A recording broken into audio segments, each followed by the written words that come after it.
সাংবাদিকসকলৰ ওপৰত কৰা আক্ৰমণ শেহতীয়াকৈ আমি দেখিছোঁ দিনে দিনে বাঢ়িছে আৰু খুদ মুখ্যমন্ত্ৰীয়ে অন কেমেৰা সাংবাদিকসকলক অতি তুচ্ছ তাচ্ছিল্য কৰিছে, বেয়া ব্যৱহাৰ কৰিছে।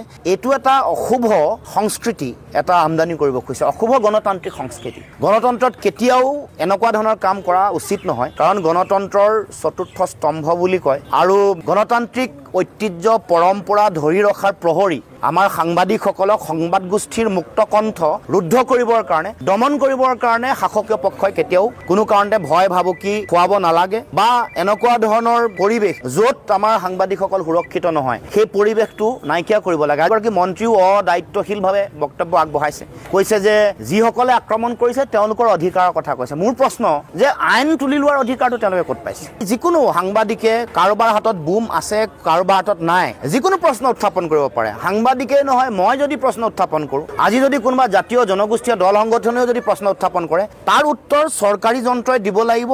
অন্যায় হ'লে অন্যায়ৰ মুখামুখি হোৱাৰ সৎসাহস থাকিব লাগিব, কিন্তু তাকে নকৰি আইন হাতত তুলি ল'ব, জংগল ৰাজ সৃষ্টি কৰিব, আইনৰ শাসন ধ্বংস কৰিবলৈ উঠি পৰি লাগিব। এইটো গ্ৰহণীয় নহয়। এইটো আমি তীব্ৰ ভাষাৰে গৰিহণা দিছোঁ। গৰিহণা বা নিন্দাৰ কোনো ভাষাৰে এনেকুৱা ধৰণৰ কথাবোৰ ঢুকি নাপায়। কিন্তু আমাৰ সাংবাদিকসকলৰ জীৱনৰ নিৰাপত্তা, সাধাৰণ নাগৰিকৰ জীৱনৰ নিৰাপত্তা নিশ্চিত কৰিবৰ কাৰণে অসমৰ মুখ্যমন্ত্ৰী, অসম চৰকাৰে দায়িত্ব সহকাৰে তেওঁৰ যিটো কৰ্তব্য এইটো পালন কৰিব লাগে, তাৰ কাৰণে তেওঁক আহ্বান জনাইছোঁ।